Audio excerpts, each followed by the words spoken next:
আমার তো মান সম্মান গেছে, তার সাথে আমার বোনের জীবনটাও শেষ। ও যদি বেঁচে হতো তাও কোনো ওর মূল্য নাই এখন। আপা আমার অনেক কষ্ট হচ্ছে আর অনেক কুদতেছে, ওরা তো একবারে মারিয়েই ফেলতে চাইছিল, মানে কেউ টের পাইছে জন্য ছাড়িয়ে দিচ্ছে। কইছে যে তুই যদি কিছু কোষ তাহলে তোর বোনটা একবারে মারিয়ে ফেলবেন, কেউ টের পাবেন না। কেউ কি চায় তার বোনটা হারাতি? এর আগেও আমার শ্বশুর এরকম করছে। আপনি থাকা অবস্থায় আপনার বোনের সাথে এরকম একটা অপকর্ম হয়েছে, আপনি কি দেখেছিলেন আসলে? আমি, আমার বোন আর আমার হাজব্যান্ড একসাথেই ঘুমাইছিলাম, মনে করেন দরজা দিয়েই ঘুমাইছি। ওই সিঁড়ির একটু আগে ও ফ্লোরের পরে পড়েছিল, তারপরে ওরে উঠেছি, দরজা দিছি, বাথরুমে গেছি, দরজা দিয়ে ওরে উঠেছি। উঠোনের পর ও একটু কথা করছিল আপা আমার অনেক কষ্ট হচ্ছে আর অনেক কুদতেছে। আমি ভাবছি তো ফ্লোরের পর অনেকক্ষণ পড়েছিল, ও তো খেয়াল করিনি। তা ফ্লোরের পর পড়েছিল এর জন্য, মানে ওর অনেক ঠান্ডা লাগছে, তাই ওরকম আমি বলছি তুই ঘুমাই পড়। তারপরে সকালে যে সময় ওর কইছে যে আমার সাথে আমার তাও এরকম করছে। আমার হাজব্যান্ডও ছিল, মানে ও করছে যে আমার ভাইও ছিল, ভাই দেখছে, মাও দেখছে, কিন্তু কিছু কইনি। তা আমি করছি, তারপরে আমি করছি আমার হাজব্যান্ডের ডাক দিয়ে কইছি যে হচ্ছে আমি কি মা আগের কাছে সব কবো, এর আগেও আব্বু এরকম করছে আমার সাথে। করছে কি আমারে ধরে অনেক মারছে, আর মারে ওই ঘরের ভিতরে আটকাই থুইছিল। ঘরের ভিতরে আটকাই ধোয়ার পর মনে করেন দিনই বেলা সকালে হয়ে গেছে, তখন তো অনেক লোকজন আসে। ডিজাইন, এলিগেন্স, বিউটি, সেরা পণ্য সবার জন্য জেভিকো। একজনের বাড়ি আসে, তারপরে সকাল হওয়ার সাথে সাথে ঘর খুলে দিচ্ছে, আর আমারে কইছে যাতে কিছু না কই। মনে করেন ওরে তো একবারে মারিয়েই ফেলতে চাইছিল, মানে কেউ টের পাইছে জন্য ছাড়িয়ে দিচ্ছে। কইছে যে তুই যদি কিছু কোষ তাহলে তোর বোনটা একবারে মারিয়ে ফেলবেন, কেউ টের পাবেন না, মারিয়ে সারিয়ে থবানে। মানে বাড়ির সবাই মিলে একসাথে কইছে, তাহলে সবাই মিলে যদি একসাথে এরকম করে আমি কোনে যাবো, বাড়িতে একা, কারোর কাছে ফোন উঠতেছে না। তারপরে বাড়ির আশেপাশের লোক আসে দেখি আসি এরম করতেছে, জ্ঞান হারাই ফেলছে আর কেরম মুখ দেখে যা উঠতেছে। তারপর আমি সেই সময় ফোন নিয়ে আম্মুরে ফোন দিছি, সবাই কইছে আমার শাশুড়ি, তারপরে সবাই কর পরে নিয়ে গেছে হসপিটালে। নেওয়ার পরে আম্মুরা যেই গেছে, আমার আম্মুরা সেই সময় আমার শাশুড়ি দেহেই পলাইছে। আর বাড়িতে আমার শ্বশুর ছিল, আমার দেবর ছিল, আমার হাজব্যান্ড ছিল, ওনারা তিনজনই পুলিশ গেছে আর পলাইছে। মানে বেশি যে সময় লোক হয়ে গেছে সেই সময় পলাইছে। আর আমার সাথেও এরকম এর আগে একবার হয়েছে, তা আমি বাড়িতে জানাইছি, আম্মুরা মনে করেন বিশ্বাস করেছে আমার আম্মুরা, কিন্তু মান সম্মানের বইতে আমার আবার বুঝোই পড়ে দিয়ে পাঠাইছে। আর হনে কইছি, হনে কেউ বিশ্বাস করিনি। আমার হাজব্যান্ডে কলেই আমি যদি কই যে আব্বু আমার সাথে এরকম করে, তাহলে আমার ধরে খালি মারে, কয় কি তোরে মারবানে। মানে আমার বোন যদি সেদিন আমার সাথে না থাকতো, মনে করেন সেদিন আমার সাথে ওরকম কিছু হতো। এর আগে কিরকম করছে আপনার সাথে একটু মনে করেন আমি বাথরুমে আইছি, আব্বু আমার, মানে আমার শ্বশুর আমার পিছন থেকে জড়াই ধরছে, মানে ও কিছু করতে চাইছিল, কিন্তু মানে মনে করেন সেই সময় বেশি রাত না, রাস্তাতে লোক যাচ্ছিল, এর জন্য কিছু করিনি। আর আমি যতটুকু জানি যে আপনি, আপনার ছোট বোন এবং আপনার স্বামী এক রুমেই ঘুমিয়েছিলেন, এবং যেহেতু রাত তখন অবশ্যই ভেতর থেকে দরজা দেওয়া ছিল, তাহলে এই বিষয়টা হলো কিভাবে? আপনি তো মানে আমার হাজব্যান্ড তো সব জানে, ওই দরজা খুলে দিচ্ছে। মনে করেন যে ওরে একবারে মারিয়েই ফেলতো, মানে কেউ টের পাইছে মারিয়ে, মানে এমন জায়গায় সেরে থুতো যে কেউ জানতো না। মানে যখন দরজা খুলছে আপনি কি জানেন মানে কয়টার দিকে হইতে পারে? ওই আড়াইটের দিক, মানে সিঁড়ির পরেই আমি ওরে পাইছি, সিঁড়ি খাওয়ার পর। হ্যাঁ জি, আমরা রাতে খাওয়ার পর তিনজন একসাথে দরজা দিয়ে ঘুমাই পড়ছিলাম।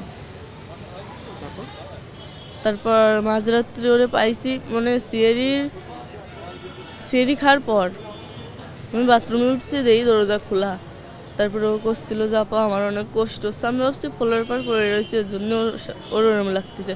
বলছি তুই ঘুমাই পড়। সকালেও করছে আমার সাথে, তাও এরম করছে। ভাই দরজা খুলে দিচ্ছে, কিন্তু ভাই ওসে কিছু কই নেই, মানে কথা কথি পারতেছে না, অনেক কষ্ট হচ্ছে। আমি বুঝতেছি, আমি যে মা আগের কাছে ফোন দেবো, ফোন টোন কেউ কিছু দিতে দিই নেই। আর আমার ঘরের ভিতরে আটকে অনেক মারছিল। সবাই মিলে করছে যে তুই যদি কারোর কাছে কোষ কিংবা তোর বাপ মার কাছে ফোন দিস, তাহলে করলাম তোর বোনরে যেটুকু আছে তোর বোনরে মারিয়ে ফেলবা। মনে করেন কেউ কি চায় তার বোনরে হারাতি? হাজার কষ্টের ভিতরেও কেউ চায় না যে তার নিজের বোনরে হারাতি। সে তোমার নিজের বোন, তাহলে ওর সাথে বেশি কষ্ট মনে করেন যে আমার বাড়িতে আমি জানিও কিছু করতে পারিনি। কি চান আসলে? আপনার স্বামী এবং আপনার শ্বশুরকে তো পুলিশ আটক করেছে, কি চান আসলে আপনি? কি মনে করেন এর আগেও আমার শ্বশুর এরম করছে, মানে গ্রামের অনেক মেয়ের সাথে এরম করছে, গ্রামের লোকজন সব কইছে। আর আমার হাজব্যান্ড আর আমার দেবর এর আগেও দুটো বিয়ে করছিল, মানে দুটোর মেয়ের নিয়ে পালায় আসছিল, দুটো বই চলে গেছে। কিন্তু দুটো একসাথে যাওয়ার কারণ কি? এরম কিছু খারাপ নালি তো আর একজন যায় না। এখন কি চান আসলে? মনে করেন যে উনি যে আচরণ করছে, মানে ও তো একদমই ছোট, ওর বাঁচার কোনো সম্ভাবনা নাই। ডাক্তার বলতো ও বাঁচতেও পারে, মরেও যেতে পারে, মানে বাঁচার কোনো সম্ভাবনা নেই। তাকে তো ফাঁসি হওয়া উচিত, ফাঁসি হলেই যাতে পরবর্তীতে কেউ যেন এরকম না করতে পারে, করতে গেলেও তাকে যেন একটু ভয় করে। আপনি আপনার স্বামী এবং আপনার শ্বশুর দুজনকেই মানে একদম সর্বোচ্চ শাস্তি চাচ্ছেন? আর আমার শাশুড়িও তো সব কিছু জানে, কিন্তু জানেও সে তো মানে মহিলা মানুষ, সে তো বুঝতেই পারতো কষ্টটা, কিন্তু সেও তাদের সাথেই এই করছে, সহযোগিতা করছে তাকে। মনে করেন ওরা তো মারিয়ে ফেলতো, কেউ জানতেও পারতো না যে কেরম কে, তো মানে কেউ টের পাইছে। বাড়িতে একটা মুরব্বী ছিল, আর মনে করেন সেই সময় তো সিয়ারির সময়, সিয়ারির একটু আগ দিয়ে মনে করেন বাড়ির একটু একটা মাঠ, মানে একটা বই পার হয়ে একটা বাড়ি আছে, মানে লোকজন ছিল, কেউ টের পাইছে। আর ওরা তো ঘরের ভিতরতে তুলে নিয়ে যে বাইরে ওই কাজ করছে। ঘরের দরজা খুলে দিছে আপনার স্বামী, তারপর আপনার বোনকে তুলে নিয়ে গিয়েছিল, তুলে নিয়ে গিয়ে বাইরে এরকম এই অপকর্মটা করেছে, তাই তো? জি, ঘরের ভিতরে আমি মানে কিছু তো একটু শুনতে পারতাম, যাই হোক ঘুমাইছিলাম, যাই হোক একটু শব্দ তো ওর অনেক কষ্ট হয়েছে। আর গলায় যে অবস্থা হয়েছে, ওর বাঁচার কোনো সম্ভাবনা নেই, একটু তো আশ পাতাম। যাই হোক ঘুমায়ে থাকলেও পরিবারের সবাই, খালি একটা মুরব্বী বাদে, উনি মনে করেন কিছু জানেন, ওনার বয়স হয়ে গেছে অনেক, আমার দাদি শাশুড়ি, উনি বাদে সব পরিবারের সবাই একসাথে মিলে এই কাজ করছে। ওনারা চালি পরে কেউ তো একজন আমার সাথে থাকতে পারতো, কিন্তু কেউই এরম করিনি, সবাই মিলে একসাথে এরম করছে। আমার তো মান সম্মান গেছে, তার সাথে আমার বোনের জীবনটাও শেষ। ও যদি বেঁচে হতো তাও কোনো ওর মূল্য নাই এখন। আর আব্বু আম্মুর মান সম্মান তো শেষই, আমাকে সংসারটাই বা শেষ। আব্বুর এমনিতেই মাথায় সমস্যা, ওর এরম দেহে আরও বেশি ভেঙে পড়ছে, এখন কারোর সাথে কথাও করতে চাচ্ছে না, কাঁদতেছে। আর মার তো মনে করেন যেটুকু সুস্থ ছিল মার জন্যেই সংসারটা ছিল, আব্বু তো কোনো কাজ করে না, সে মাও হন ভেঙে পড়ছে, এখন কী হবে না আল্লাহ জানে। আর আমার ছোটো ছোটো আরও দুটো ভাই বোন আছে, ওদেরও তো মানুষ করতে হবে।